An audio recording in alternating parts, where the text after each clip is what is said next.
Good evening, visitors. Welcome to the Australian War Memorial's last post ceremony. My name is Suzanne Peterson, and joining us today from the Royal Australian Navy, Leading Seaman Campbell Christie. We warmly welcome the family of Private Harry Bell and Private Thomas Bell, whose story will be told shortly. We warmly welcome one recruit training unit from the Royal Australian Air Force Base in Wagga Wagga, New South Wales. We welcome the veterans who have served, those that are still serving, and the families that love and support them. The live stream of this ceremony is made possible by the Returned and Services League of Australia and the RSL and Services Club Association. We welcome members who are watching the broadcast of this ceremony across Australia. During this evening's ceremony, wreaths will be laid at the base of the Pool of Reflection by family and visitors to the memorial. If you're able, please stand and join in singing the national anthem.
The Australian War Memorial was the vision of Charles Bean, Australia's first World War official historian. Bean landed with the Australian troops on Gallipoli and stayed with them at the front through to the end of the war. The idea of this national memorial and museum came to him in Pozières, France, in the depths of the bloody fighting of 1916. Bean's idea was that this would be a place where families and friends could mourn loved ones buried in faraway places. It would also be a place that could help all Australians understand what these men and women had endured and what they had done for us. Bean's vision, to which we remain true, is best expressed as inscribed in the entrance to the memorial's galleries. Here is their spirit, in the heart of the land they loved, and here we guard the record that they themselves made. Tonight, we will read the story behind two of those on the Roll of Honour, which lists the names of more than 103,000 men and women who have given their lives for us in war and on operations for more than a century. But first, we present a lament. Flowers of the forest. Wreaths or floral tributes will now be laid at the base of the Pool of Reflection.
Today, we remember and pay tribute to Privates Thomas and Harry Bell. Thomas Bell was born in Sydney on the 27th of April, 1889. 7 years later, his brother Harry was born. They grew up in a large family amid the 11 children born to drainage plumber Thomas Bell and his wife Rose. Young Thomas attended Marrickville West Public School, while Harry was educated at Enmore Superior Public School. Thomas found himself in and out of trouble with police from a young age, frequently wandering the streets at night and becoming known for stealing. In 1903, Thomas was arrested and sent to the all-boys reformatory nautical school ship Sabron, which was moored alongside Cockatoo Island in Sydney Harbour. After Thomas left Sabroan, he undertook a government apprenticeship as a carpenter. When the First World War broke out in 1914, he was working as a carpenter while Harry was employed as a labourer on a farm at Lower Portland on the Hawkesbury River. Harry Bell enlisted in the Australian Imperial Force on the 20th of February 1915. Later that year, Thomas enlisted, having married Elsie May Smith in a ceremony in a small town of Newton. The brothers were assigned to the 18th Battalion, but embarked separately. Harry left on the troop ship Ceramic in June 1915, while Thomas embarked on Runic 2 months later. Private Harry Bell arrived on Gallipoli on the 22nd of August, nearly 4 months into the campaign. He and his comrades in the 18th Battalion were ashore for a few hours before they were committed to an attack on Hill 60. The attack was undertaken in an attempt to widen and strengthen the corridor connecting Allied forces at Anzac Cove with those at the nearby Suvla Bay.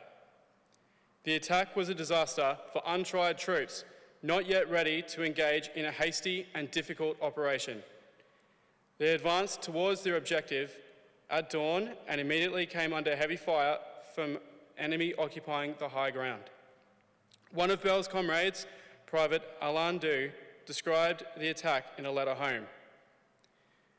"We made a charge at the Turks with fixed bayonets and got the first line of trenches, which we held for about half an hour. Then we had to get out and take cover behind the trench, as the Turks had a couple of machine guns burrowing into us, and we would have been wiped out if we had stopped in the trench. We were tied press for about 2 hours, and I thought we must have been cut off when we heard the very welcome shout of our boys charging in, and then gave the Turks a taste of good cold steel. The sight was one that I'll never forget as long as I live." After hours of desperate fighting to take the summit, Allied casualties continued to rise, while the Turks were able to force the Allies back until the attack was abandoned for the day. By the end of the battle, the 18th Battalion had suffered an appalling casualty rate, losing more than 50% of its fighting strength. Among the dead was Private Harry Bell. Thomas Bell arrived on Gallipoli after the death of his brother. He joined the 18th Battalion in October 1915, as his wife in Australia gave birth to their first child, Thomas Kitchener Bell. Having missed the bulk of the fighting, Bell spent his first weeks on Gallipoli undertaking defensive duties as Allied forces attempted to hold their front line. In December 1915, the Gallipoli campaign was abandoned and the Allies began evacuating from the peninsula. Bell and his comrades left Gallipoli and returned to Egypt, where they engaged in training. Despite having spent a short time on Gallipoli, it had taken its toll on Thomas's health. In January 1916, he was admitted to hospital suffering from pleurisy and pneumonia, and his condition rapidly declined. Within weeks of admission, he was declared to be dangerously ill, and medical staff held out little hope for his recovery. By the 10th of February, however, Bell had largely recovered and was sent to a convalescent hospital to recuperate. He returned to active service and by May 1916 was on his way to the Western Front in France. Bell rejoined his unit in France in July and was drawn into the fighting almost immediately, when the 18th Battalion took part in an attack on the village of Pozières. The men moved into the front lines in late July and went into battle for the first time on the 25th of July. They came under heavy machine gun fire and shelling from enemy lines, which quickly resulted in multiple casualties. Over the weeks which followed, the 18th Battalion remained in the front lines around the ruins of Pozières, where they continued to endure heavy attacks.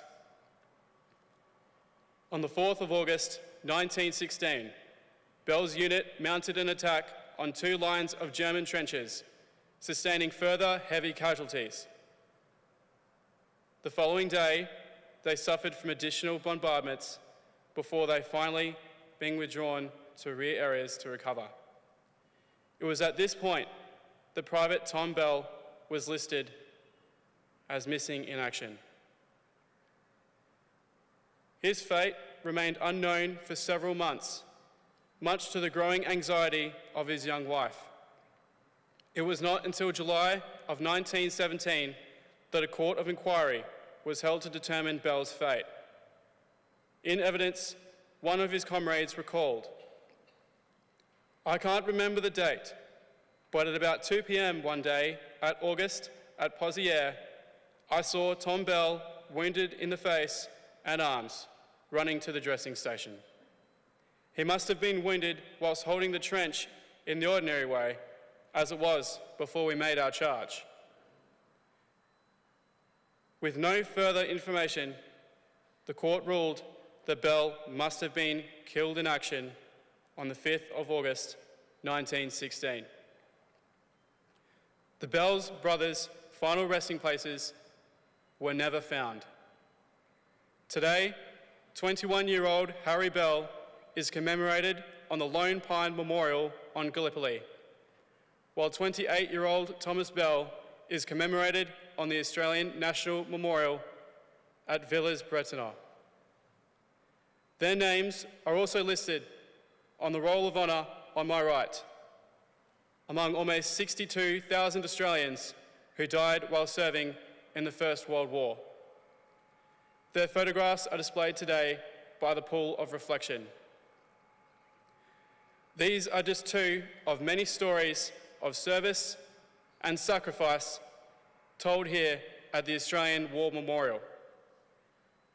We now remember Privates Harry and Thomas Bell, who gave their lives for us, for our freedoms, and in the hope of a better world.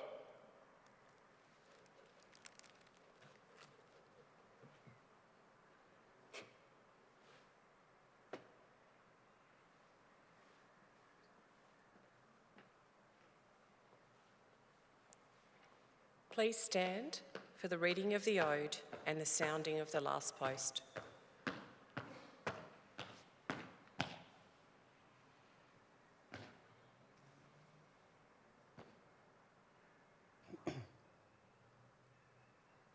They shall grow not old, as we that are left grow old. Age shall not weary them, nor the years condemn. At the going down of the sun, and in the morning, we will remember them. We will remember them.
lest we forget. Lest we forget.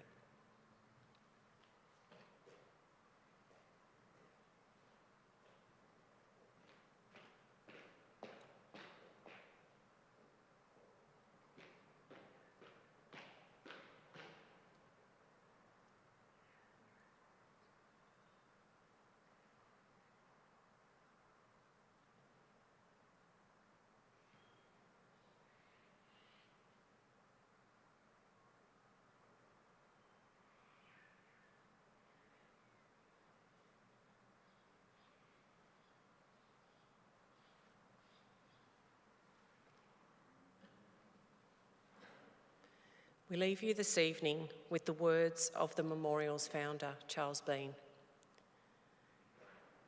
Many a man lying out there at Poziere or in the low scrub at Gallipoli, with his poor, tired senses barely working through the fever of his brain, has thought in his last moments, well, it's over.